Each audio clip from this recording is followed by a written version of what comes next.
Welcome to This Week in Heresy, episode 60, Challenging the Articles of Faith, with our guest via Skype, Dr. Matthew Becker.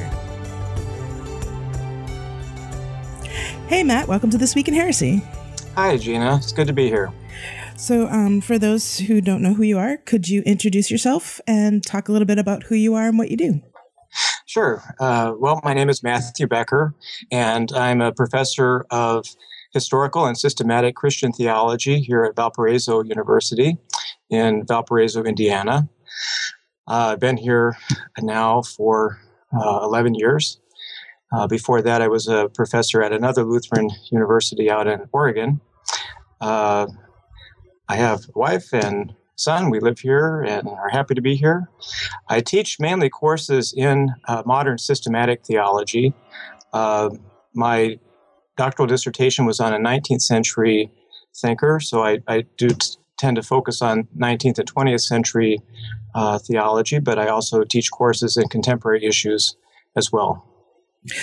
Well, one of the things that, I had a fan of mine actually suggest talking to you because of your work within the, now I'm going to I forgot the name, but LCMS, Lutheran Church Missouri Synod.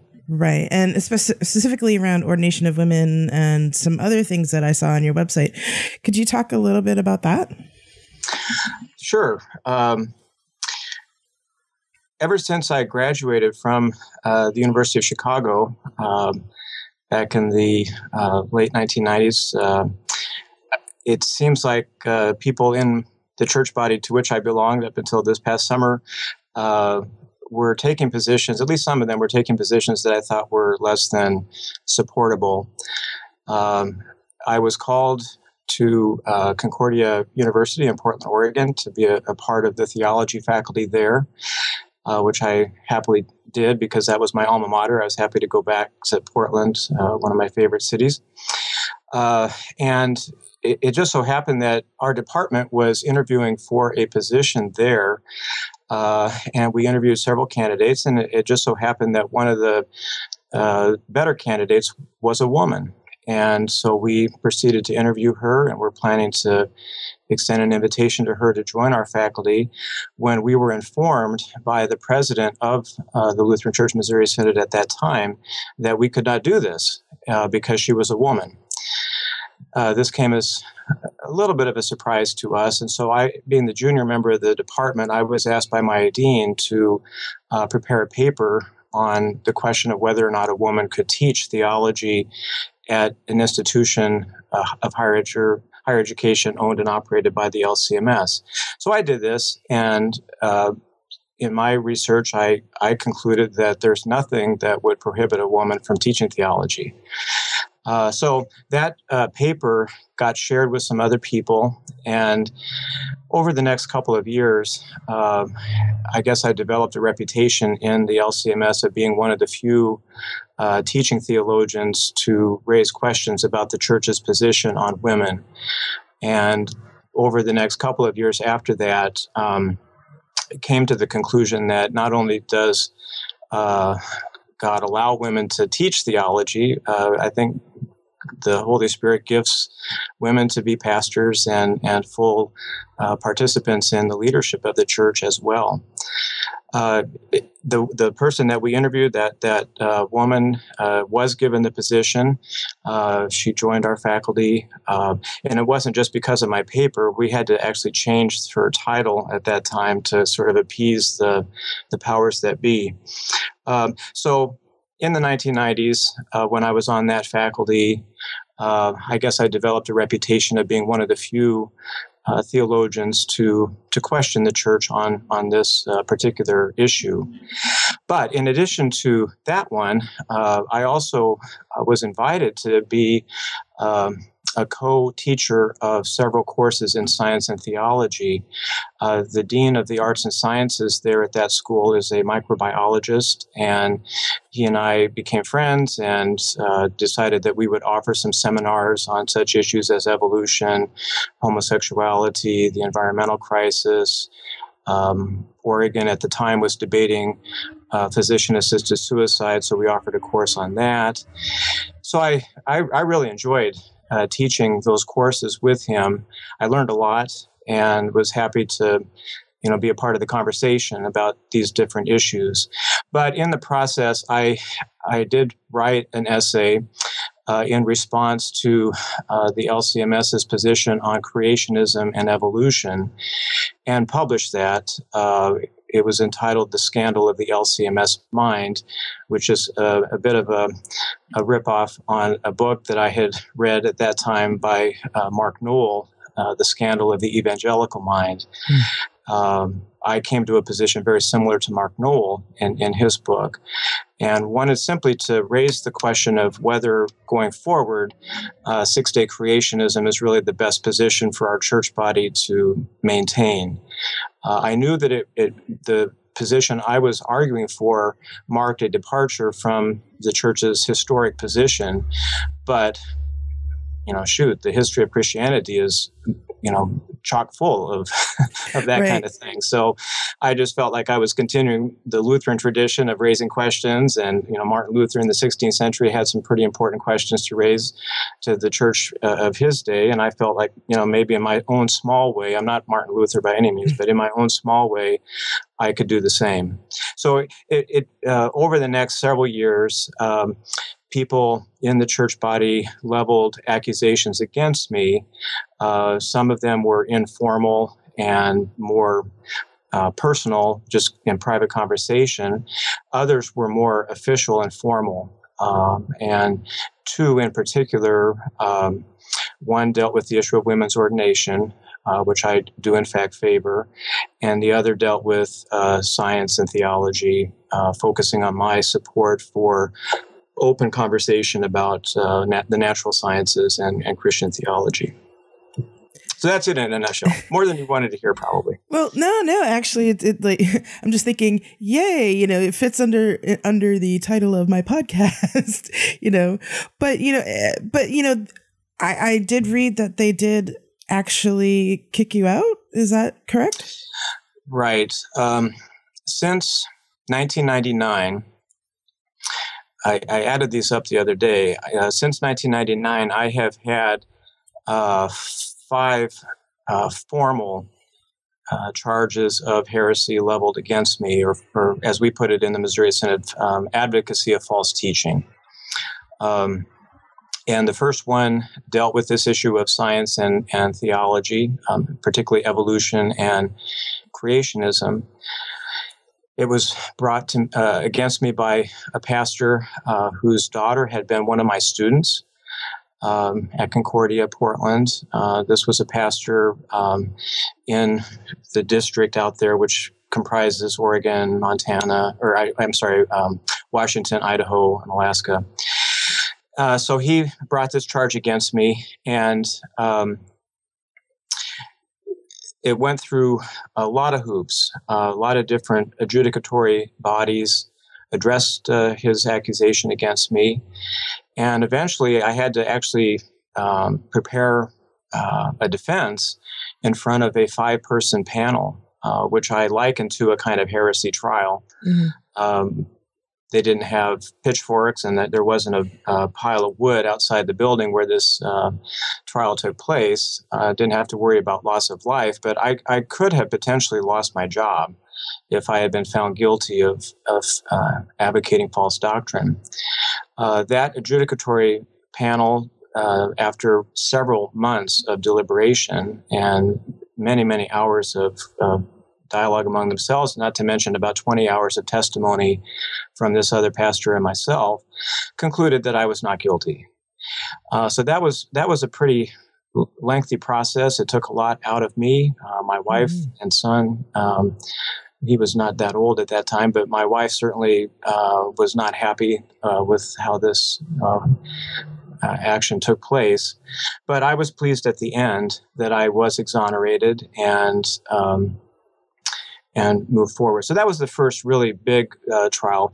There were 2 others that were not quite as lengthy as that one. One ended up happening more long distance, and the person who brought the charge against me chose not to pursue it.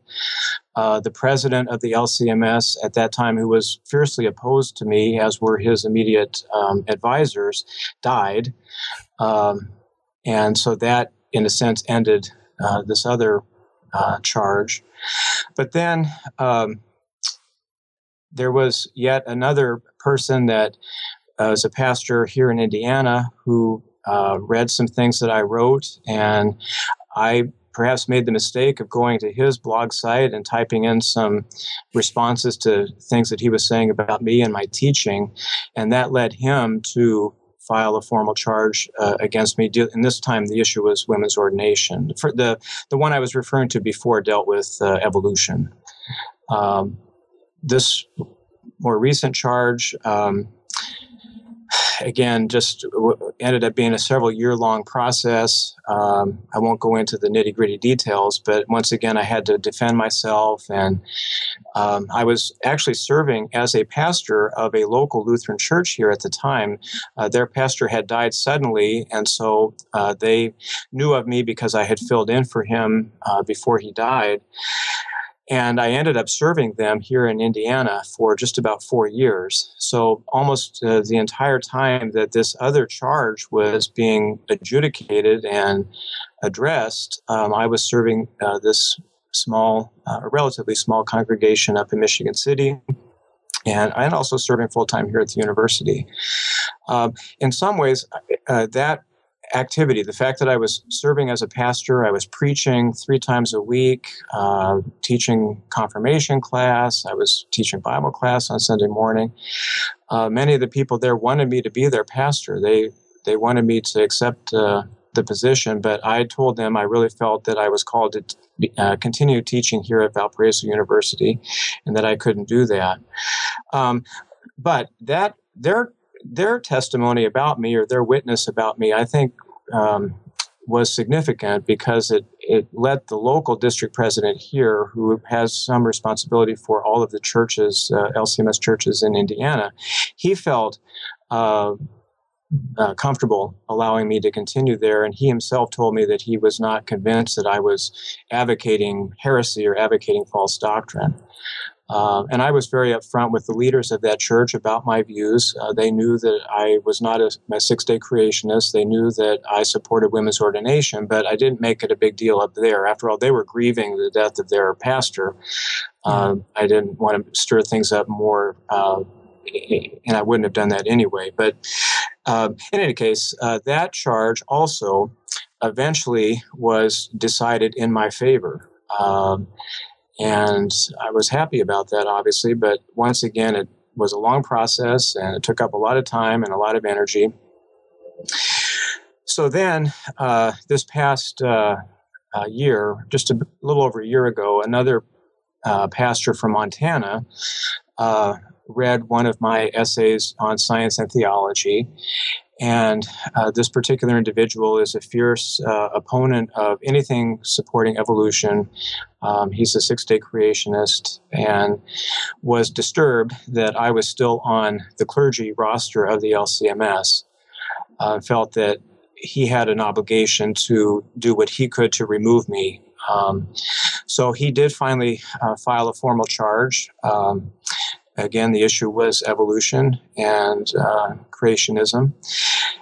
I did meet with him on 2 different occasions, tried to explain to him why I think creationism is not a good position to defend, and why Christians in higher education should be open to conversation with the sciences, and should find ways of adapting their belief in God with solid scientific data that is rather irrefutable. But he didn't really buy into anything I was saying, and I felt like he was going through the motions just to be able to say that he met with me, and that he tried his best to convince me that I was wrong, and to repent and say, I was wrong about evolution and just support scientific creationism. When I let him know that that was not a possibility for me, he then filed this latest charge. And This one was a little more serious because this particular individual, in addition to being a pastor, was himself what we call in the LCMS, or what the LCMS calls a district president. I think I used that phrase earlier, and some of your listeners may not be familiar with that term. They are, in a sense, the equivalent to a bishop in other churches. So they are, in a sense, one step above or one level above a local pastor, or even a cluster of pastors. We have other individuals who are called circuit visitors who have some responsibility for a local region. But typically a district president will be responsible for anywhere from 75 to nearly 400 congregations. So this was the district president for Montana who was leveling this charge against me. And I should mention that even though I've been living here in Indiana, I've been on the faculty here for now 11 years, I kept my clergy membership out in the Northwest, in Oregon. So I have not been directly under the authority of the Indiana district president. I have, all during this time, I was under the authority of the Northwest district president. And again, as I think I mentioned, that's Alaska, Washington, Oregon, Idaho, Beijing, Shanghai, Hanoi. It's a pretty big district. Yeah. And I served actually in that district as its secretary for 4 years, and before that I was its assistant secretary. So I had a district position myself back in the late 1990s and early 2000s. So the district president out in Oregon let me know with this latest charge it was going to be far more difficult for him to be able to defend me, because it was coming from a fellow district president. And the other factor here is that the LCMS has been under the leadership of an individual who has made it very clear that he is dead set against some of the positions that I have been wanting to discuss and wanting to, in some ways, defend. His name is Matthew Harrison. He's been in the media a lot. He seems to kind of crave media attention, I have to say. And he's on Facebook. He keeps a regular blog there. And so earlier this year, when the fourth charge that dealt with women's ordination was decided by a panel out in the Northwest in my favor, Matthew Harrison, the president of the LCMS, let many people know he was deeply opposed to this decision and felt that I should have been removed from the LCMS long ago. He applied tremendous pressure against the Northwest District President and has been doing that for a couple of years now. But when he came out pretty strongly against me earlier this year on Facebook, and then I responded on my own blog and in some other ways, as did other people, then things kind of ratcheted up. And the other piece of the puzzle here is that I'm not a parish pastor. Even though I was serving this church up in Michigan City, I was doing so as an interim pastor. I don't have a call to a congregation, and I haven't been called to a congregation, since about 1993. That was the last time I served at a congregation. So in the LCMS, if a person is ordained but is not serving a congregation, they are put in a different category. And the rules changed a few years ago to kind of deal with some of these people that were in this category. And I'm not sure exactly why the rules were changed, but they changed so that you had to be renewed in that position. You could be renewed twice, up to 8 years. And then after that time, the matter would go before all of the 35 district presidents, and they would decide whether or not you could stay in that status of being ordained but not serving a congregation.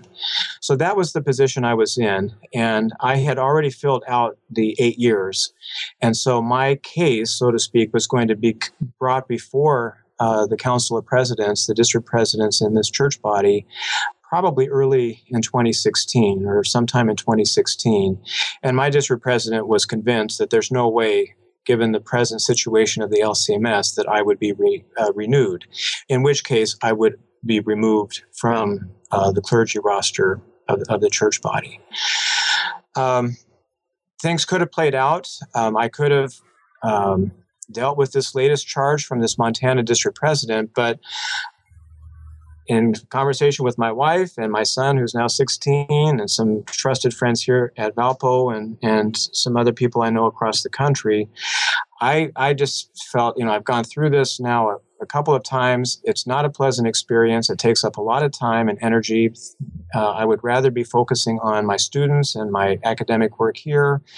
I'd like to publish some more books. And, do I really want to go through what I consider to be a rather asinine accusation?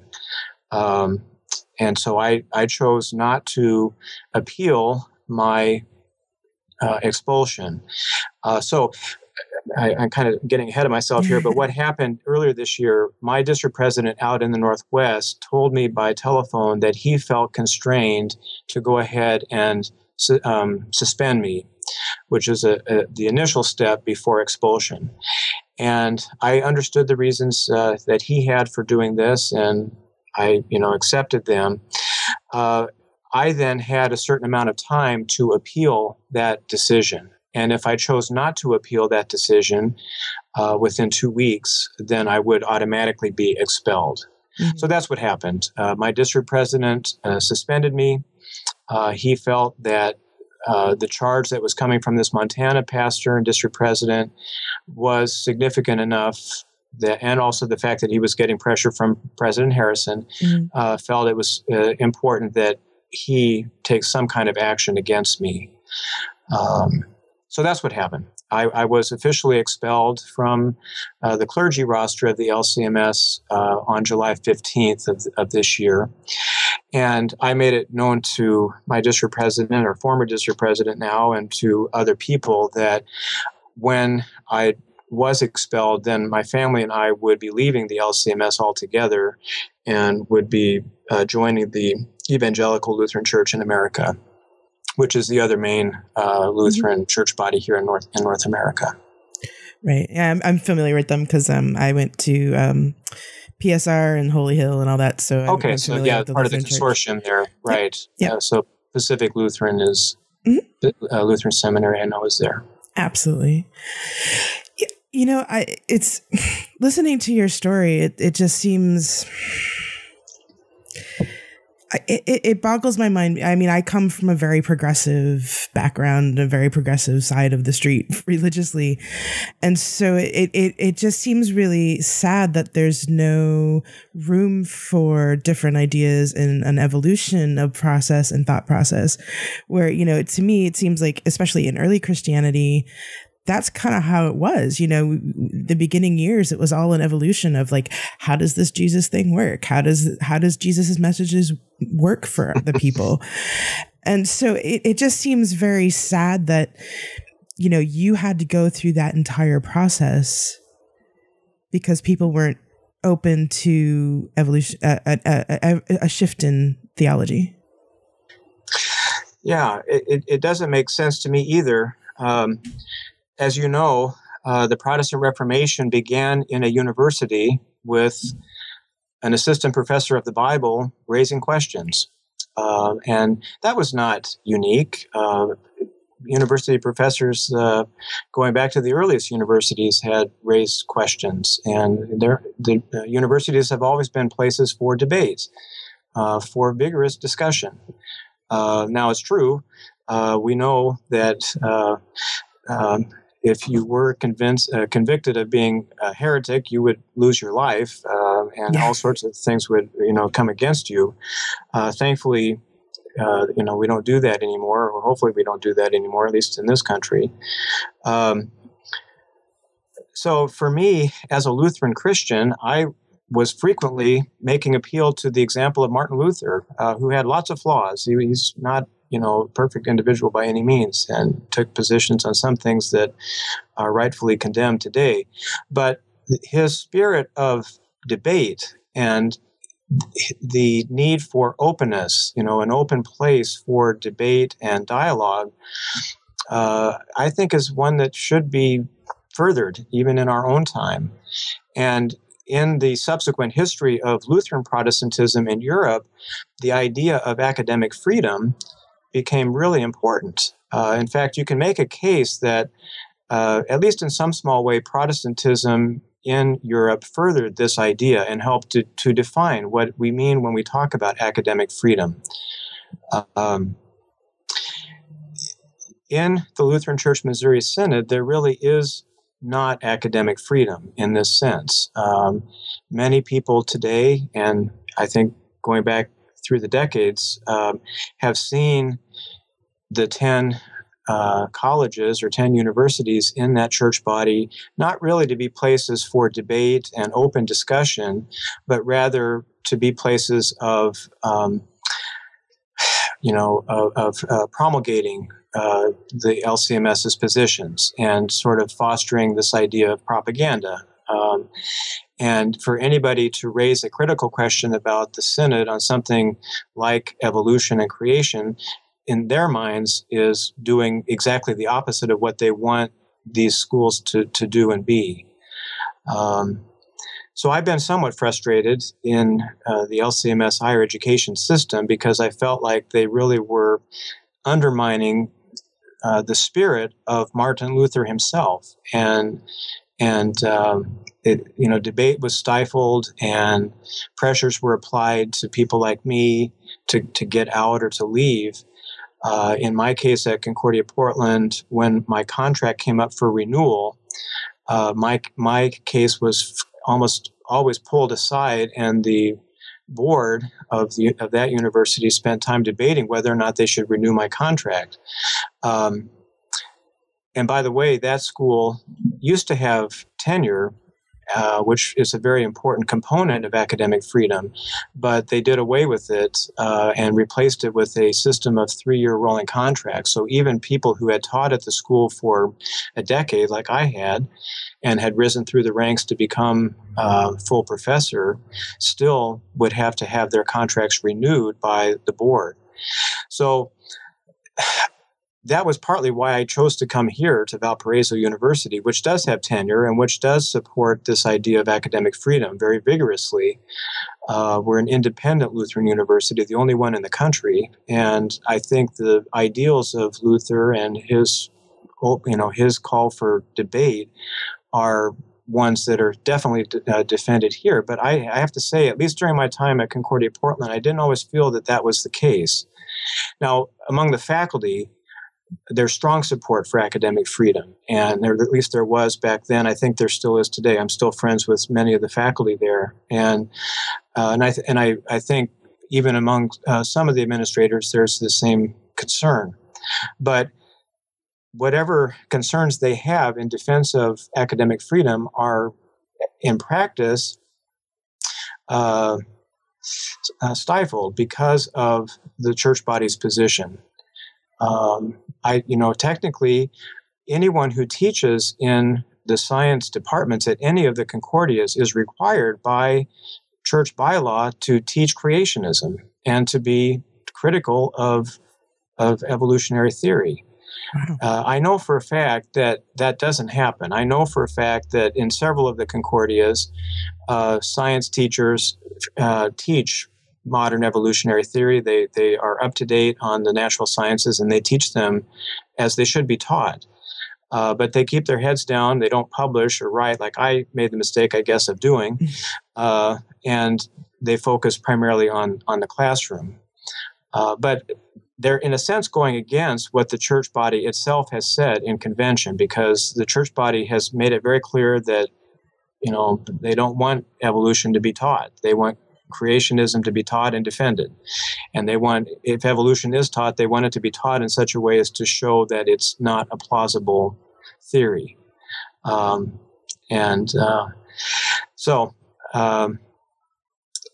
think it has been very frustrating to me, and I feel like even though there's that word Lutheran in the title, Lutheran Church Missouri Synod. I feel, at least in this respect, they are forsaking their Lutheran heritage. Yeah, I mean, that seems, I mean, from the small amount of Lutherans I know, but that I've met. We're a small bunch. Getting smaller, sad to say. Yeah, but, it seems like, the debate and the really thinking about how the tradition should be and what is it, about the theology that we really need to think about. It's just like, it seemed like there was just much more real thought given to scripture and how it relates to your life. And it just seems like the LCMS has really abandoned that in favor of a more conservative agenda. Yeah, again, at least publicly, I don't know what happens in classrooms at these schools, or in smaller settings of pastors who might privately disagree with what the church body has said publicly, but they know that if they come out as publicly as I have been, they will indeed face formal charges against them, and in their case, they don't have the blessing that I have of being tenured in an independent Lutheran university. They would lose their jobs. They could potentially. Right. So there's that added pressure that plays into this. But the other part of it too is that I feel not many people today know that, at least for a time, the LCMS was moving in a different direction. Not in any really big way, but there were changes taking place in the synod, in the church body back in the late 1950s and through the 1960s and into the early 1970s. You had mentioned that you were familiar with Pacific Lutheran Seminary. Some of the faculty from at that seminary, until they retired a few years ago, had been a part of the LCMS and were teaching at my alma mater, Concordia Seminary in St. Louis, and were in fact open to dialogue with other Lutherans, with other Christians. Some of them were in fact experts in the sciences. Some of them went on after graduating from seminary to get advanced degrees in paleontology and microbiology and some of the other natural sciences. They were still clergy in the LCMS, and they were in their own way trying to help the church body rethink some of these issues. And so at that seminary in particular, you had faculty who were open to more modern methods of interpreting the Bible, making full use of contemporary approaches to the scriptures and resources. And we're really engaged in what I consider today to be rather creative ways of doing theology. Unfortunately, though, in the early 1970s, late 60s, early 70s, there was a movement in the Synod to replace the upper leadership with much more conservative leadership, and to, as one of the presidents at that time put it, to deal with that seminary faculty, to deal with the president, John Tejan, and the faculty majority. And that president, Jacob Preuss, who was elected in 1969, he and his group were very successful in doing just that. It led to the mass exodus of 45 of 50 faculty. They also were eventually expelled from the Lutheran Church Missouri Synod, as were people elsewhere. There were faculty in some other schools and also in some other synodical positions of leadership who were forced out. As a result of this, since that time, since the early 1970s, the Synod has moved ever more to the right and has embraced much more fully than was the case back in the 60s and 70s, this kind of Protestant fundamentalism. And the current president, Matthew Harrison, has made a big deal of aligning himself and, given his position, aligning the church body with what I and many others consider to be right-wing political positions.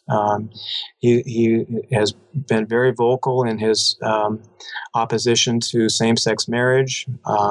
He feels like the way things are going in the U.S., that religious freedom is being curtailed. I'm not going to talk a lot about him here, but I just know that, he publicly has, being the face of the Missouri Synod to the wider public, has clearly aligned himself with the right wing of the Republican Party. And even conservative presidents before him never would do that. They would.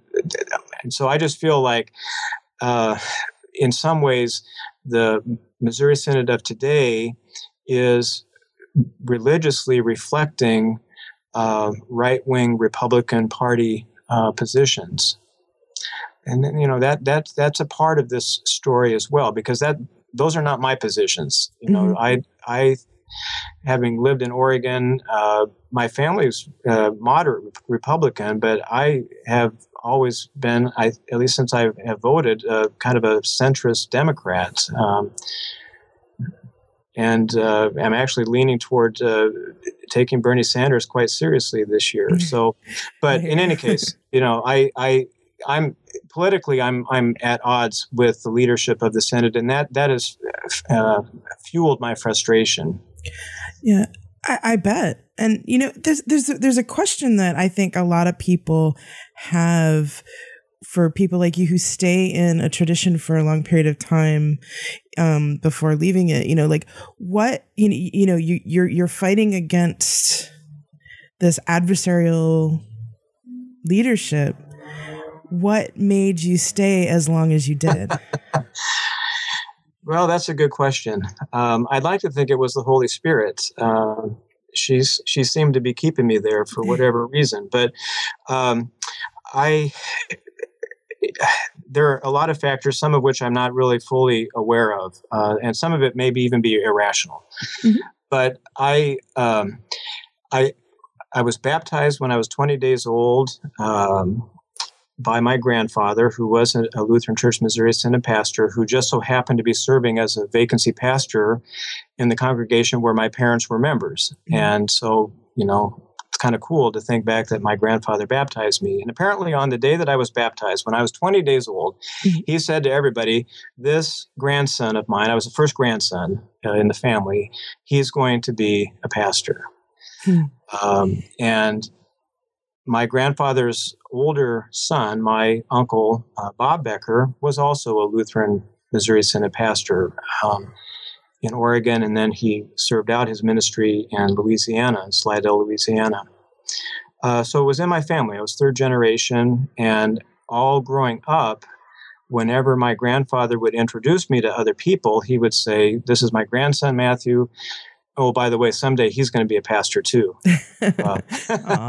Which I love my grandfather. He was my hero. People loved him, and he was funny. He loved young people in particular. He worked as a chaplain in Oregon at the Oregon State Penitentiary and the Oregon State Hospital. In fact, he was the chaplain there, the Lutheran chaplain, when Dean Brooks was the head of that hospital. I don't know if you know, but that was the setting for One Flew Over the Cuckoo's Nest. That was where the film was filmed. And I remember when they were there making that movie. Well, my grandfather and Dean Brooks, who plays himself in the film, he plays the superintendent across from Jack Nicholson's character. Mm-hmm. He and my grandfather were good friends. I have a newspaper article from that time, and he says that Emil Becker was able to reach patients here in ways that we were not able to do, which I thought was kind of cool. Here's awesome. This scientifically trained psychiatrist and head of the Oregon State Hospital saying this about a lowly Lutheran pastor. So it was in the ethos for me. It was in my blood to some extent, and I had a very loving congregation that I grew up in. I was active in the youth group there. I loved the pastors who served there, and all of them were encouraging to me. So it was a no-brainer that after I graduated from high school, I went to Concordia College, which at that time had about 400 students, most of whom were studying to be church workers of some kind.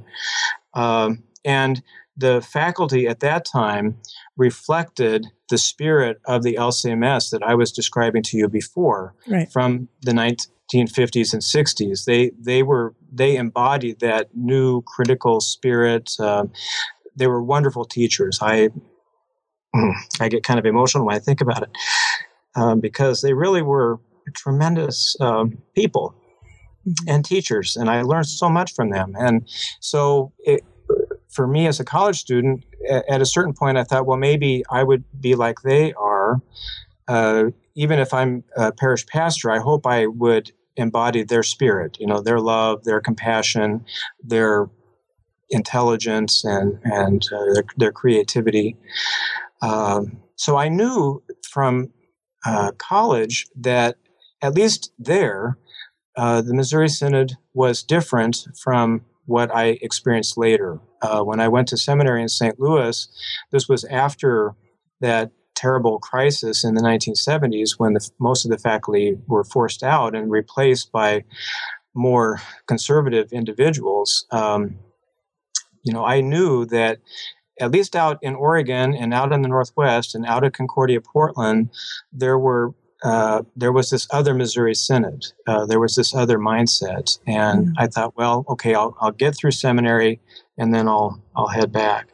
The other thing, too, to say is I really enjoyed my classmates at Concordia, Portland. And there were, I think, 8 of us who graduated when I did in '84 who were going to seminary. And after spending time with them for 4 years, I didn't want to leave them. I wanted to stay with them. And I thought, well, I'll give it a shot and see if I can get through at least 1 year. And if I can get through 1 year, maybe I can get through 2 years.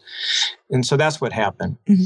And then when I became a pastor, I was a pastor in Chicago for 5 years, and I worked with a really good senior pastor at that time, and I met some other people in the metro area of Chicago who clearly embodied that same spirit that I had experienced out at Portland. And then I was called back to Portland. So, I went back to my roots and joined the faculty there and wanted to, again, continue with the same style of teaching and the same mindset that my own teachers had shared with me. But things had changed at that school, and as I was describing before, the church body changed as well. And I was told by one of the senior faculty members there at Concordia, who was one of my teachers as an undergraduate, he was telling me that when he was on the faculty from 1955 until his retirement in 1990, that nobody would have come after him or any of his colleagues if they had said some of the things that I had said about evolution or about women's ordination. But he said the media is different, the leadership is different, and now people were concerned about what a faculty member out at Portland was saying, or what somebody at Bronxville in New York was saying. There's a Concordia there, or down in Austin, Texas, where another one is. So it was a different climate in the church body, and then that's when I started running into trouble. And I think even conservative students at the undergraduate level would never, in my time anyway, would never have reported on their teachers to their home pastor. And if they did, the pastor would say, well, that's part of college. You should be challenged with difficult ideas, or, that's part of growing, is being confronted with ideas and experiences that you maybe haven't heard about. But in my experience, this one student and several others, it needs to be said, not only were disturbed by what I was teaching, but they wanted me fired. They wanted me out. And so they complained to their local pastors. And that had happened actually earlier. I taught briefly for a professor that went on sabbatical one semester at Concordia in Chicago in River Forest. I taught one semester for him a class on the early church. And some of the students in that class were upset with some of the ideas I was presenting in class. It was all stuff from the early church. It wasn't my ideas. These were ideas that I was just reporting to the students about. And they, too, turned on me and went to their home pastors and got them upset with me. So at least when I was a student at Concordia Portland, I would never have thought of doing that, turning in my teacher. Why? That doesn't make any sense. Yeah, and it sounds like, at least the LCMS that you grew up in and in the early part of your schooling career and all that, it sounds like it was much more open and much more true to what you were talking about earlier, is much more true to the Luther's idea of debate and thinking and all that. Yeah, and they weren't all Lutherans on the faculty either. One of my teachers who really had a tremendous influence upon me grew up Roman Catholic, and then I'm not sure at what point. I think sometime in the 1960s, when he himself was a college student, he left the Catholic Church, at least in terms of attending. Just a wonderful human being, and I consider him my best friend. He was on the faculty there, and just teaching us about Ken Kesey. I mentioned One Flew Over the Cuckoo's Nest, so I know Kesey's work mainly because of this professor, and just learned so much from him about all sorts of things that I had never even thought about before. And that's what made it a rich experience. And so I thought, well, okay, now that I'm a college professor, I want to try to emulate that to some extent. I think that's what a good professor does, is, make your students think about things and don't give them easy answers, or don't just automatically slap down a position that you even may disagree with yourself, but, let it have a fair shake. That's how learning takes place, in my view. And, yeah, and so I think, in addition to the heritage that I was describing before, for me, one reason I've tried to stay with the church body is I felt like God was putting me in this position, at least to be a thorn in their side, or to make life a little more difficult for them. It wasn't something I consciously chose, and there were many times when I found myself praying, Lord, find a way out, if you please. Help me to get out of this. It's very uncomfortable. I don't like being in this position, and I never got really a clear answer to that prayer, but I always just found myself continuing on. And then at a certain point, I did take Luther's own example quite seriously, in that I would not myself excommunicate myself or choose to leave of my own accord. I took the position that I think is also reflected in the Hebrew prophets, which is you stay as a witness, and if they kill you, they kill you. You just have to be there. God's put you in that place. It's a very difficult place. It's not something that one chooses to be in, but you're in it. And so you got to, okay, what do I do in this situation? And for me, in conversation with other people, I always felt like I just needed to keep being a witness, in the hope that in whatever way God chose, my witness could be of some benefit. Back in 1999, the same time that the first official charge was made against me, I did help to form an online discussion group, which is called Daystar. And that was another reason for my staying with the church body, because through that organization, which is still ongoing, there's about, around 800 or so people that are a part of it. At one time, we had about 1,200, mostly LCMS pastors, but some lay people and also some Christians and others outside of the Lutheran Church. And just knowing that there were other people elsewhere here in North America who were a part of the LCMS and who in their own way were trying to maintain that same spirit that they had also received when they went to school, and from pastors that they had growing up. And, they knew this other Missouri Synod that's always been a minority position in the Synod, but they knew it, they lived it, and they were a part of it, and they wanted to further it in some way. So we continued to support each other. And I have to say that for me, one way that I was able to get through these heresy trials was the support I received from people involved in Daystar, and how encouraging they have been. I don't know what will happen to that group now that I've been myself expelled, but I know that at least historically in the past, this group has been very instrumental in creating space for discussion, creating space for encouragement.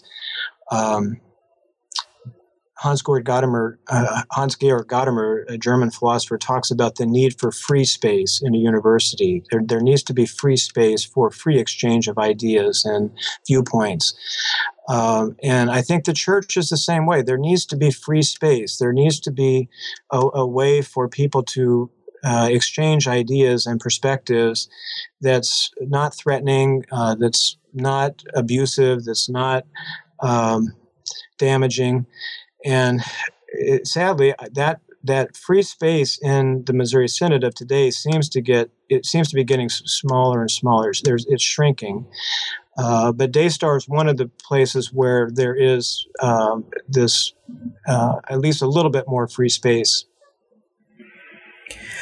Yeah, and part of that, you say that the free space is shrinking. Do you think the future of the LCMS is more towards a conservative bent now? And do you think it'll ever change? Well, I don't know if it'll change, but my hope has always been, over the past 26 years that I've been a pastor in this church body, that it would change, that at the very least, even if the church body would maintain its positions officially, that it would at least allow for people like myself to be a part of the church, to at least be a part of the discussion.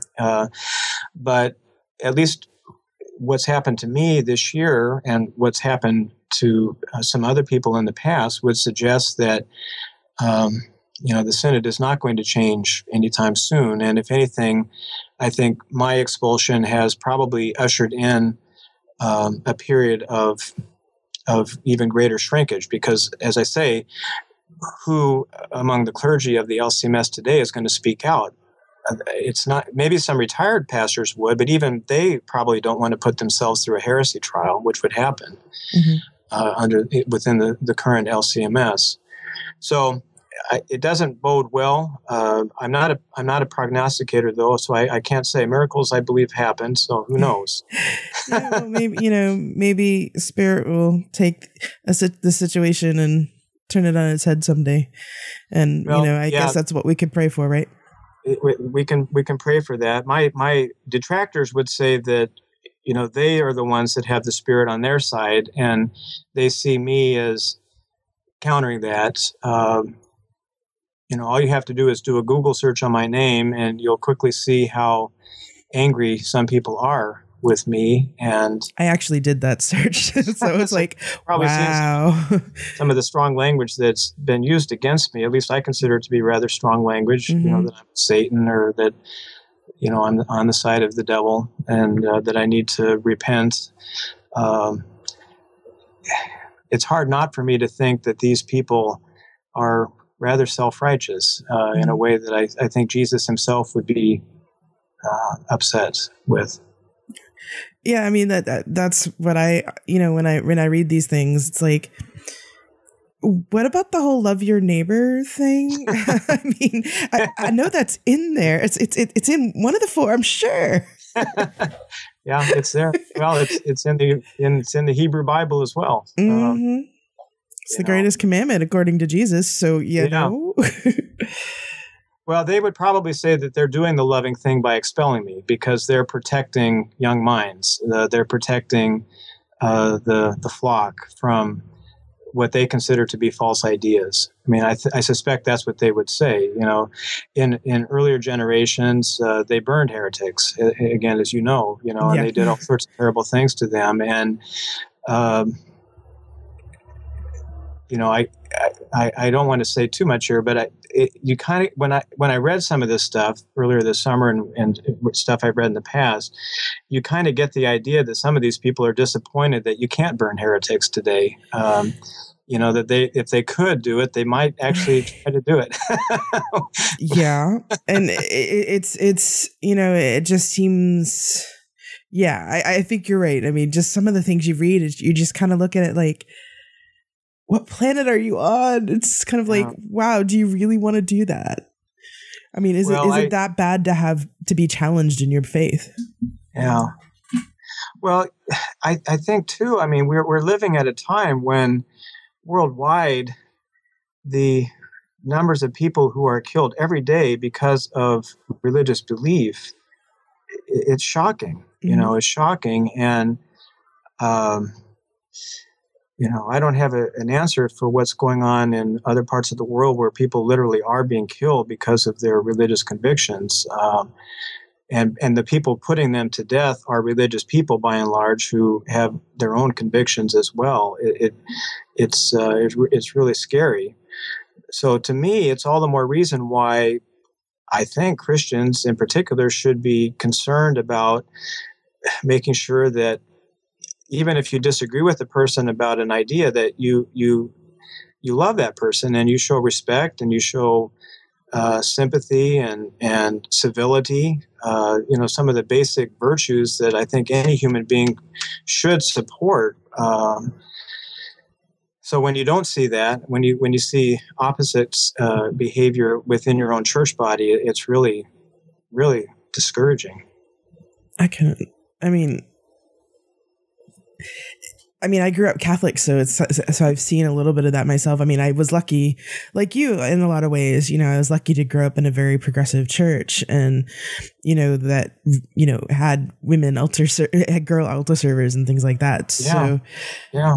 But going out to other churches, I've had a similar experience where it's kind of like, wow, is it really? Wow, it's like hitting a brick wall sometimes. Mm-hmm. Yeah. I totally agree with that. Some people have asked me, they said, why aren't you Roman Catholic? And I said, well, I really like the current Pope. I think he's making a marvelous witness in many ways. But, the Catholic Church doesn't allow women to be priests, and I don't agree with that. I think to be Catholic, Roman Catholic, you'd have to agree with their position on a male-only priesthood, right. And that's not where I'm at. So I'm grateful that there have been church bodies here in North America and in Europe that have, and elsewhere, that have made the shift to allow women to be pastors and priests, and I think that's the right move to make.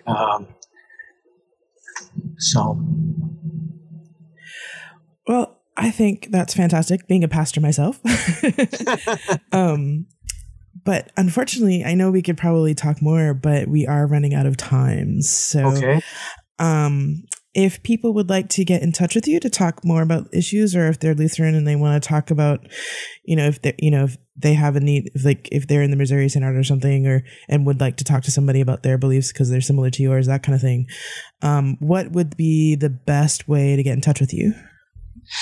Yeah, the best way to get in touch with me would be through email, I think. It's matthew.becker@valpo.edu.